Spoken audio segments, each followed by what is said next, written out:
Hey, thanks for tuning in. This is technically part 2 of this video about the types of personalities that might really struggle living abroad. However, it really doesn't matter which video you watch first. I recorded all of this at the same time, but it was a little bit too long for one video. So I hope you find this information useful, and don't forget to watch the other one. All right, cheers. Let's get into it. Okay, here we go. Next category.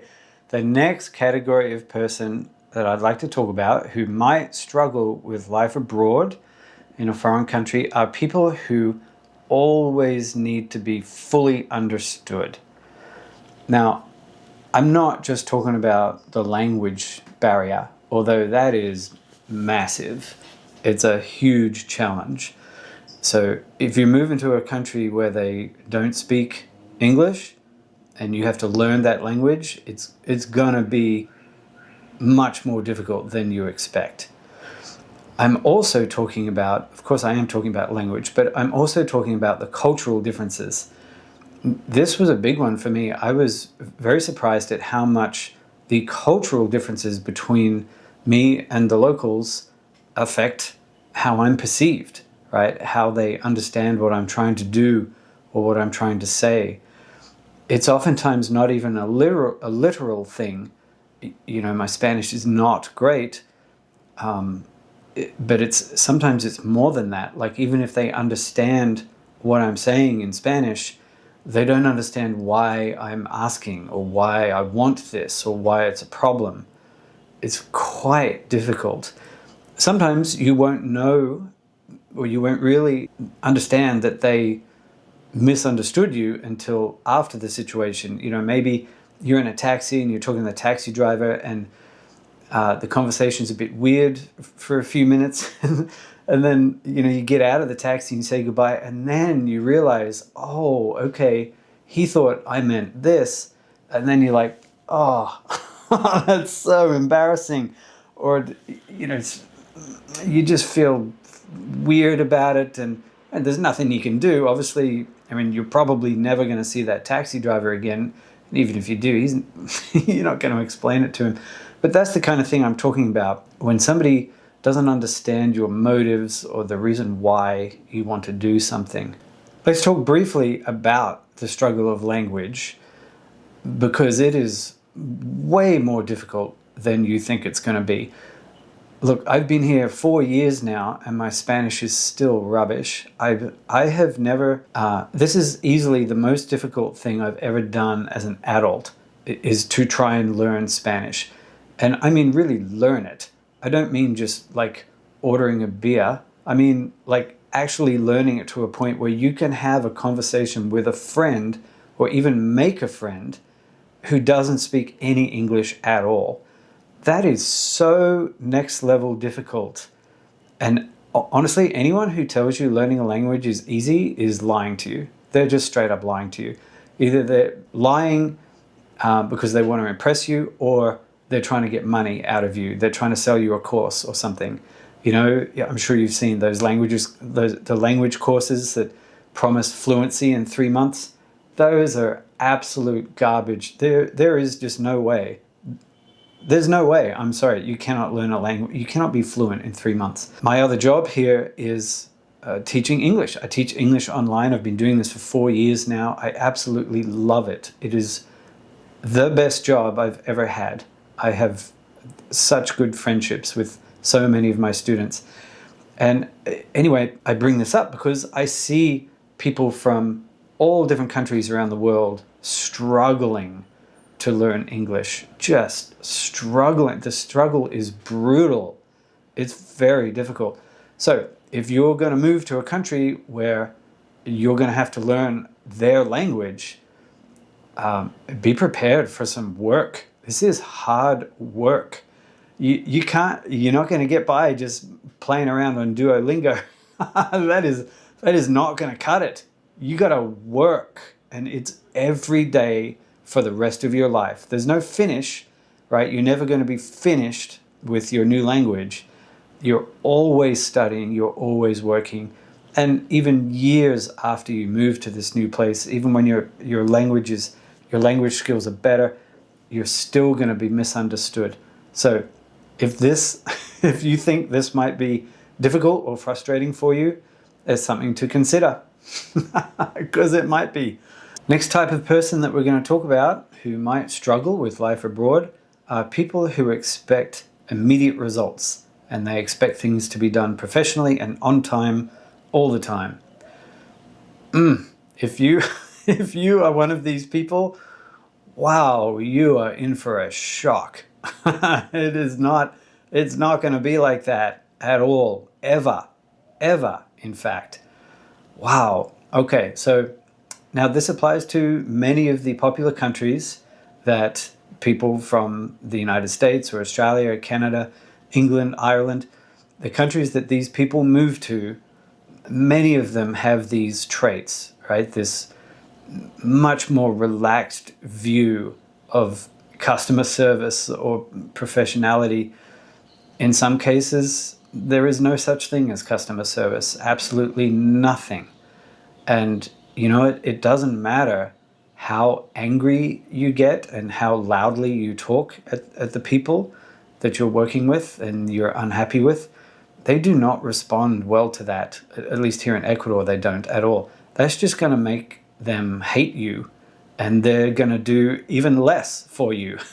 They just don't care. They do not care that you're angry, not even one little bit.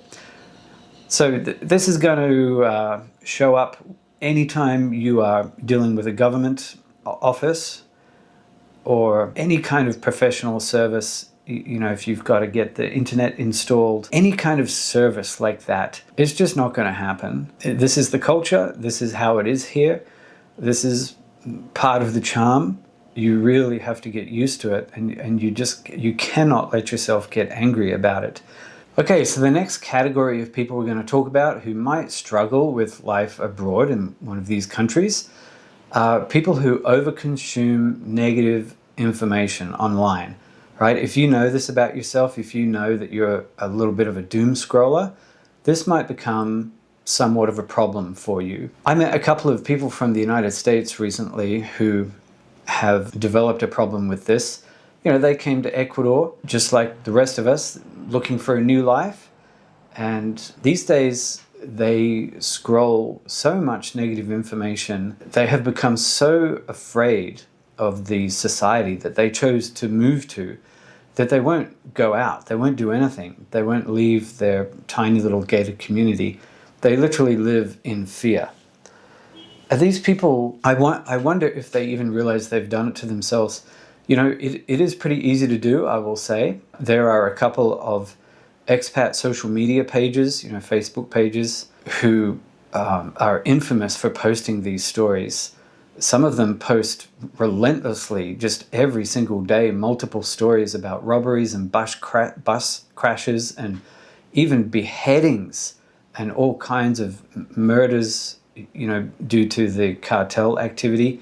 It's absolutely horrific stuff, and these stories are being posted to these social media groups every single day.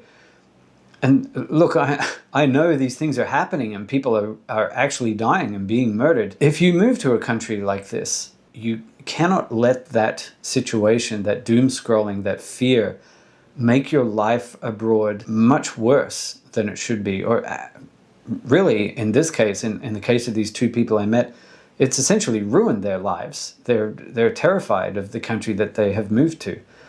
So you don't want to end up like that. It's quite serious.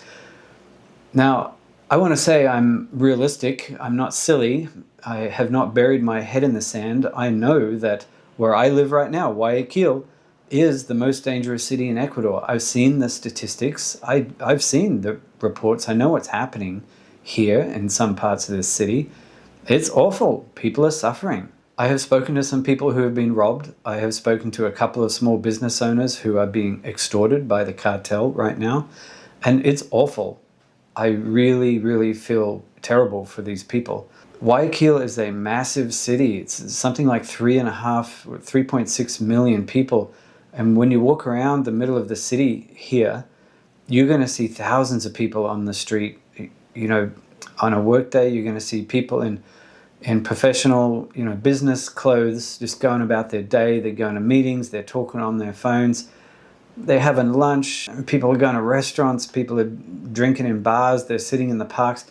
It's a big city, and most of the people here, by far, most of the people here are living normal big city lives. I know this is a very important topic, and I have made another video about safety in foreign countries, and through my lens of safety here in Ecuador, and specifically Guayaquil. So if you want to learn more about that, go and watch that video next. But here for this video, I really just wanted to bring attention to this issue of over-consuming negative information on social media and the damage that it can cause. All right, next one. If you're the kind of person who likes everything to be neat and tidy and clean and orderly and everyone following the rules, you might also struggle. Trash and rubbish and pollution is a big one here in Ecuador and in many other countries. I've done a lot of volunteer work with groups who pick up trash on the beaches and do what we can to collect all the rubbish, but it's a massive problem, along with pollution. There seems to be no control over what people will dump into the rivers and creeks and streams here, and a lot of the rivers are unbelievably polluted, like so bad you can't even breathe near them. We're talking chemicals, we're talking open, raw, untreated human waste. It's shocking. So this is something that you'll see outside the tourist areas. In the main tourist cities, you're probably not going to see so much of it, except for rubbish in the streets. You're going to see that everywhere. But as soon as you get outside of the main tourist areas, you're going to see some unbelievable things in terms of trash and pollution. This stream is extremely polluted. The smell is unbearable. I'm almost gagging just standing near it. The smell is of very obviously untreated human waste. It's sewage. About 1 kilometer north of here, there's a small community that is experiencing extreme poverty. And I'm pretty sure they have no plumbing, or maybe they just don't have enough plumbing. And now we have a situation like this. Nothing can live here. This is sewage. This is sewage water. And the crazy thing is that maybe 2 kilometers that way, this empties out into the beach at Punta Carnero, and this stream, the mouth of this stream, is a popular swimming place for families with kids. Every time I ride my bike past there, I'm just horrified. It's really bad. So this is the kind of thing that you have to be prepared to live with if you're going to move to a place like Ecuador. Another thing that a lot of Westerners struggle with when they move to a country like this is situations where people aren't following the rules, right? Or what we would think of as the rules. For example, I lived in an apartment in Loja, Ecuador, where a woman would let her dog bark constantly all day. And this woman was actually the president of the apartment complex. So, and it was so bad, it was such a loud dog. It would interfere with my ability to work. I work from home. My students could hear the dog barking. So, I went down one afternoon, I'd had enough, and I politely and kindly asked her to try and stop her dog from barking. The dog was outside barking for hours while the owners of the dog were sitting inside. So they were right there. They knew the dog was out there barking. And when I brought this up with the woman, she got super angry at me. Like, she was so angry that I would even dare to ask her to stop her dog from barking. I couldn't believe it. I was shocked. So nothing was done. Eventually I moved out, but the whole time I was there, this dog was a nightmare. So you're going to face situations like that, and there's literally nothing you can do. The next type of person I want to talk about are people who are very attached to their family. Now, some people, of course, are moving abroad because they want to get away from their family. But other people are considering moving abroad because maybe they're part of a couple, and maybe if this is you, maybe your spouse really wants to move abroad, your partner really wants to move abroad, and you're not so sure about this because you are very, very close with your family. You are unsure of how you would handle that. Well, I can tell you, being away from your family is probably the most difficult thing about living abroad, especially when somebody dies. When that happens and you cannot go home, you cannot be there for the funeral, you can't be there for the last few days of their life, maybe. It's brutal. It's absolutely brutal. And it might break you, right? This kind of thing might be the sort of situation that makes you give up abroad and go home. It's a very serious situation. So if your partner is thinking about this and you're thinking, well, I really want to support him or her, and I want to go with them, and you're thinking maybe I can do it, maybe I can just tough it out. Maybe, but maybe not. It's really a serious issue, and you really want to think about it. If something bad does happen, and you miss something really important, that's going to be with you for a long time. It might stay with you forever. So sometimes this can make you feel extreme guilt. Sometimes your family members will become distant or straight up resentful about your move overseas. There are so many situations that are very delicate and very difficult. So if you are really attached to your family and you're worried about this, I would say really take it seriously. This is a very serious situation. Hey, thanks for watching my video all the way to the end. All right, a little bit about me. My name is Jason Alvey. I'm from Brisbane, Australia. I left Australia when I was 26 years old. I went and lived in London for 2 years. Then I lived in Minneapolis, United States for 22 years. And now, as I'm recording this, I've been living in Ecuador for just over 4 years. Right now I live in Guayaquil, but I've lived in different cities in this country. I've been helping people with questions about living abroad for a long time now. And if you want to see exactly what I do, what services I offer, and the rates that I charge for them, there is a link to my website. If you want to check out my photography website, there's a link for that too, as well as a link to my Buy Me a Coffee page. If you really enjoyed this video and you'd like to support me by buying me a coffee, I would really appreciate that. That'd be great. I want to let you know I don't use AI for any of my videos or photography.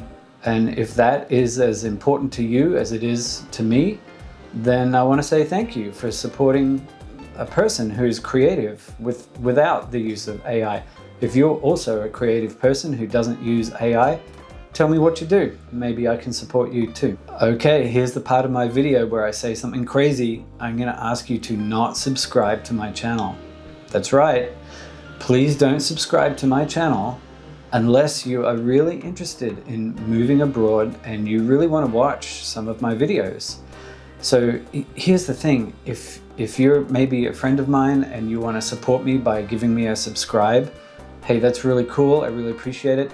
But if you subscribe to the channel and then you don't watch any of the videos, that sends the wrong message to the algorithm, and then my videos won't get shown to as many people. If you really want to support me, maybe you know somebody who is thinking about leaving their home country. Maybe you could share one of my videos with that person. That would be awesome. That would be really helpful, and I would really appreciate that. Thank you for watching. I really appreciate it, and I look forward to seeing you in the next video. Righto, cheers.